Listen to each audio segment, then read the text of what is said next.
The Chicago Network is on the air. Hello, everybody. I'm Ryan Yannishatis, and it's time to focus. And today we're focusing on those on the MLB free agent pool. It has been a crazy 3 weeks since the last time we were on here, so let's just jump right in, talk about exactly everything that's happened. Let's first talk about the free agent pool, which was, of course, I gave you 25 guys. I was telling you before it even happened.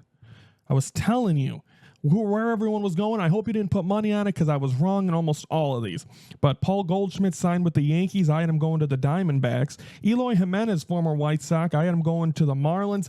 Wrong Florida team. He ends up with the Braves. Gleyber Torres, I had signing a light deal with the White Sox. He ends up going to the Detroit Tigers. Same division. So, see, I was close on these. Not completely off. Corbin Burns, I had going to the Braves. He ends up going to the Diamondbacks.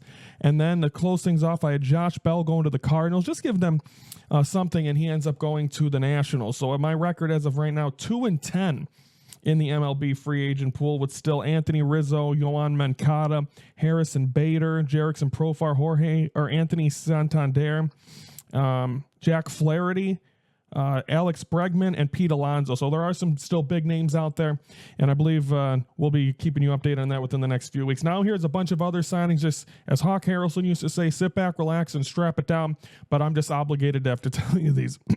Dodgers signed David Bodie, former Chicago Cub. Orioles signed Tomoyuki Sugano, one of the Japanese prospects. Nationals signed former White Sox Mike Soroka. Mets signed Griffin Channing. Reds signed Brian Shaw. He was on the Indians team that faced the Cubs in the World Series. Red Sox signed Patrick Sandoval. Astros signed Christian Walker. I think that's a big move there. There was a lot of places he had a chance to go. That's where he ends up going. The Guardians signed Carlos Santana. So he goes back to Cleveland. He was a Brewer for a little bit, but he was also on that Indians World Series team. Athletics acquired Jeffrey Springs, and they signed Gio Urshela. So they're making a nice name for themselves, and they have to spend a certain amount of money or get penalized. So I think they're doing a great job there to at least make it interesting with baseball in a minor league team. Don't forget they're playing in Sacramento for the next 3 years. Phillies sign Max Kepler. Mets re-signed Sean Manaea. Nationals signed Jock Peterson. I like that move. Red Sox signed Walker Buehler. The Pirates signed Andrew McCutchen to another one-year deal. And then a lot of trades happening. Reds acquire Jose Trevino from the Yankees. Diamondbacks acquired Josh Naylor from the Guardians. No one really even knew he was available. And he ends up going to the Diamondbacks, who, of course, lost Christian Walker to the Astros. Phillies acquire Jesus Luzardo from the Marlins. He was one of the guys the Cubs were looking at to sign, but they don't get him. Great job there by the Diamondbacks. By Luzardo, or I was mixing up trades. The Naylor one, but the fact that the Cubs were in on Jesus Luzardo, apparently the prospects wasn't working, so the Phillies get him. They trade him in division, which you don't see very often. Nationals acquire Nathaniel Lowe from the Rangers. Dodgers signed Teoscar Hernandez and Haesung Kim, who's apparently another one of those Japanese stars. Cubs were one of the final five. Kim signs with the Dodgers. Not expected to be the greatest thing since sliced bread, but I think he's going to be helpful there. The Orioles signed Charlie Morton, veteran pitcher, kind of a little bit older version of Kyle Hendricks, but he keeps making it work. Now let's go to the Chicago sports team signings. And again, remember the last time we did one of these, Cody Bellinger the Cubs acquired Kyle Tucker, and we said these teams were going to look different. Let's first for the White Sox, no more guaranteed rate field. It's just rate field. So apparently they changed their name. So it's like the 10th name change for the White Sox. And then they signed Josh Rojas, who the Cubs were also interested in. He's an infielder.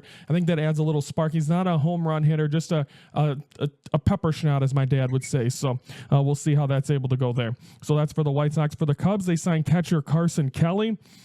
They signed Ben Heller, the pitcher, Caleb Thibaud, names that we don't really know right now, but hopefully we'll know in a good way a year from now. They trade Matt Tice, who they got as a catcher. They trade him to the White Sox for cash. The Cubs also acquired Vidal Brujan from the Marlins for Matt Mervis. I didn't know Matt Mervis was on the market. It just didn't work out in Chicago. Hopefully both guys work out in their new scenario. I think Matt Mervis will thrive there. Less pressure in Miami, so it should be fun to see that. And then, of course, the Cubs traded Cody Bellinger to the Yankees for Cody Petit. I think it'll be fun to see. I mean, I think Cody, I was sold on the fact that they were going to keep him because I'm like, that lineup looks great. they don't. I think the Yankees have done a very good job and have made things interesting on their end of things. So that should be fun to see the Yankee team that they put on the field this year. And thank you to Coley Bellinger for making memories. He's going to be like a Nick Castellanos. I mean, he stayed a whole year, couple years. But I still think he'll be known. He had some great times in the city of Chicago. So best of luck to the Yankees. But the Cubs now need to make a move. I mean, the Cubs need to prove now that they want to be that team. At third base, they're in. There's been rumors of them hearing about Jack Flaherty as the starting pitcher and Alex Bregman at third base. Are they going to go with Matt Shaw? If they end up getting Bregman, odds are they're going to trade Nico Horner. So still a lot of questions as we turn the calendar to 2025. Pitchers and catchers report in a little over a month because the Cubs go to Japan. So it should be interesting there. And then also the big news, which also comes with an announcement. And I love this. The Cubs and Sammy Sosa. Sammy Sosa came out and apologized. Said he never did anything illegally. He didn't. They weren't testing for steroids. He didn't test positive for steroids. He did have the cork bat. I think that was more of a showmanship thing because he loved to put on a show at batting practice. I mean, he might have used it during other games. Some guys might have. I mean, I don't know. But he apologized. Cubs invited him to Cubs convention. And guess what? He accepts. Sammy Sosa will be at the Cubs convention. I believe they said for the first time in 20-some years, obviously. And I'm just so happy. I wore the Wrigley Cubs Wrigley Sosa 24 shirt last year. I got called out on 670 The Score when we were there. And we weren't going to the Cub convention this year. I've done it for the last 2 years for Hello Chicago. Wasn't going to do it this year. I worked that weekend. There's a lot of things to hassle. But after that was announced, pulled some strings, able to make everything work, and we will be doing Hello Cubs Con next Friday. We won't be there. We're going to do an homage to Sammy Sosa, but next Monday we'll have the sights and sounds, the following Monday, the sights and sounds from the Cubs convention. So I am so excited for that. I got startled. My thing said the battery was low, so my bad on that. But everyone, that's great. So we are going to be doing CubsCon next Friday. We're doing a Best of Sammy Sosa tribute, and then the following Monday, Sights and Sounds. Going to head down there Friday night, and then head out because I got to work Saturday morning. So thank you to everyone in my work cooperated as well. So thank you because Sammy Sosa is my life. I'll talk more about that coming up on Monday or next Friday. Comment below. Let me know what you guys think of us. Are you happy about Sammy Sosa? Are you happy about the Cubs moves? What are the White Sox going to do? Who are the big names going to go? Are the Cubs going to get any of them? So please comment below. Don't forget to like this video if you enjoyed what I talked about. I caught you up on baseball.